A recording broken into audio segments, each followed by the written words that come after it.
Scum and cretins are the words that we used to describe it. Really? And he wanted it to be made known that he'd use the word cretin, so he wants to make sure everyone knows that. Right. It's just his choice of language, which is I've never come. Well, we heard apparently called us cretins, is that right? Yeah, cretins. That was the word. He was very strong in his. That was the word he wanted to emphasise. Yeah. How do you feel about being called cretins and stuff? Well, I think industrial language like that isn't really called for. We are all Sheffield Wednesday fans. The majority of us seem to get olders. We follow the club up and down the country, and we will always support Sheffield Wednesday football team. He's disappointed that he has to use language like that. 95% of Wednesday fans are behind him. It's only a small minority, scumming his words at the end of the conference, who are really trying to drag the club down. Well, if he believes that we're trying to drag the club down, if other people believe we're trying to drag the club down, they only have to look at what we've been doing around the area, trying to work with the club for some time now. We are true fans of the club. I've been coming to this ground for 50 years. I am not trying to drag it down. We are trying to move the club forward. We're trying to do our bit to move the club forward. It's very disappointing. It's got to be both ways to open up communications with Wednesdayite and see what we can do to move it forward. And he said he's not willing to speak to Wednesdayite anymore. He's put his offer down on the table. He's put it down in writing a couple of years ago, he says, and that's his offer. The only offer he's ever put in writing is an offer for £333,000. January 2006. What's your views on what you understand Dave Allen said today? Our understanding of what's happened in that days has made us feel very sad. I think an opportunity to move the club forward seems to have slipped away, and that's a shame. He's basically said he's in it for the long haul, that Wednesday will continue to be run as a good club. He feels he's done a good job. He's worked very hard, I think, and he obviously came into a very difficult time, and everybody appreciates that.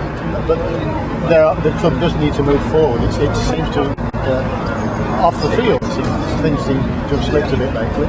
The club does need to move forward, and he himself has said that he was looking to bring investment in. That's not something that's come from anywhere else. That was his statement some time ago. It's a shame that if he's tried to do that and he's failed, then that's very sad. It's a shame. He said that there's only way the club can go forward is to get major investment, and he picked out 3 ways of getting major investment. And 1 was new influx of money into the club, such as an investor. Number 2 was selling players. And number 3 was a training ground. Well, the training ground deal doesn't appear to be going anywhere. The council have made it quite clear to Michelle on several occasions that there's not much chance of them being able to do anything with the laws that is currently standing. It needs to change the planning laws to enable that to be developed. So that's route 1 out of the way. Route 2, selling players. Yeah, we got some from Magic Bulgaria, and we were advised at that time that £2 million of that would be reinvested in players, and that reinvestment hasn't arose yet. But he's saying that investors want 50%. He reckons they can guarantee 50% if they could get the 10% back from you guys. And reading out 2 letters from solicitors, he's suggesting that that's one of the things that cost the Paul Gregg deal and the Carson Young deal. Then, if that's the case, then the people who seem to want those shares should be talking to him, don't you think? His argument is that the club can't really move forward, without a new wealthy investor coming into the club.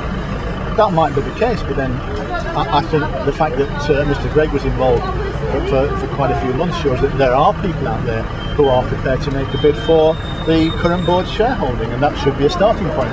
We've seen it happen in Birmingham, haven't we? Someone goes in, gets a position on the board, and that's a starting point.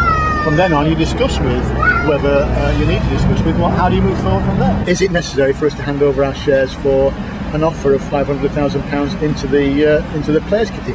Is that the best way of moving the club forward? The answer from Dave would be yes. The answer from us would be there are other things which can be looked into. Like what? Like rights issue, shares issue, which will raise a lot more than £500,000. This offer of £500,000 is on the table for the shares. You know, would Wednesdayite be willing to sell? I'm willing to walk through that door now and talk to Mr. Allen if he wants to talk to us. We've been offering to talk to him about any issue that he's got a problem with for a long time. All the time that he said this negotiation with Mr. Gregg's been going on for 6 months, we've been offering to talk. We sent him a letter just a few weeks ago with all our phone numbers on saying, here we are, come and talk to us. We've had no response. If Dave Allen wanted to sell Sheffield Wednesday Football Club Limited, he can do so. Those shares are owned, 2 shares are owned by Sheffield Wednesday PLC, so he could sell 100% of the club if he wanted to. And he said that he's happy to stay at the club, but he won't be here in 3 to 4 years' time. But what is the way out for him? Because obviously the only way out is to have major investment. Well, he's got the opportunity to do a rights issue. If he carried out a rights issue, he could obviously increase his shareholding. It's unlikely that many shareholders would actually take up that offer. If he underwrote it, or somebody else underwrote a rights issue, they could effectively gain control of the club. As a Wednesday fan, do you not want the club to move forward? We certainly do. We certainly do. And I don't see how we're being an obstruction to that. We've offered to talk. We've offered to discuss any issue which is felt will play a part in moving the club forward. We've been standing outside here all afternoon, willing to talk. What's the solution then? Because it seems to be an impasse here. I mean, he's not prepared to talk to you. You're not prepared to give it the shares. What's the way forward? The solution is for us to walk through that door and talk to Mr. Allen directly, or to anybody else who feels that our shares are an issue. Where does he get the rest though? How is he going to make up that overall control for a potential investor? Whoever's got control of the boardroom could do a share issue, a rights issue. It's been done at other clubs and increase their percentage shareholding that way to sell on. Someone could come in and get control of the boardroom with the board's shares and do something similar. There are ways that can be investigated of how to increase a shareholding to a control, to what Mr. Allen perceives to be a control level. You see, I have a problem with this. He's been controlling, or the board has been controlling the club with their shareholding for some time now. There's never been an issue. There's never been a problem with the kind of control they've got. So why is this suddenly an issue now? I just find it a little difficult to understand how the deal that he says has been ongoing with Mr. Gregg for 6 months has reached a couple of weeks before the season and suddenly broken down because they can't get hold of Wednesdayite's 10% share. That doesn't make sense to me.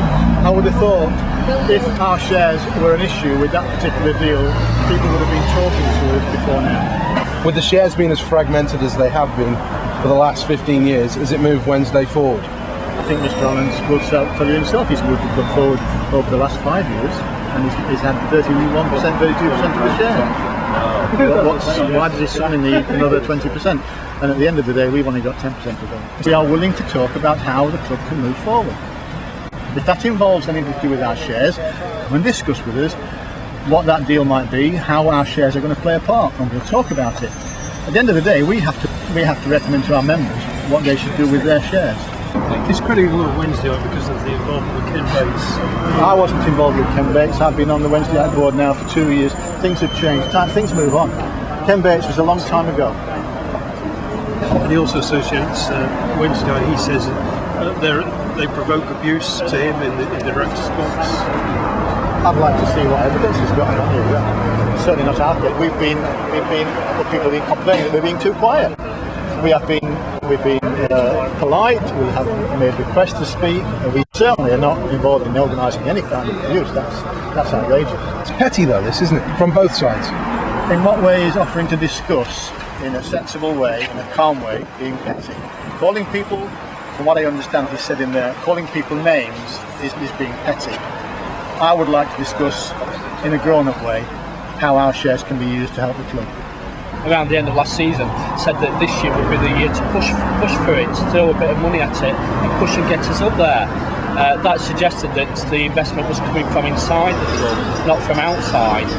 So yes, it's very disappointing to see that we potentially won't be making that playoff push, but we can only hope that Brian Laws can work miracles. What's your next step? To go away, to think about what's happened today, to get over our sadness and try and see if we can extract somewhere some positives from it.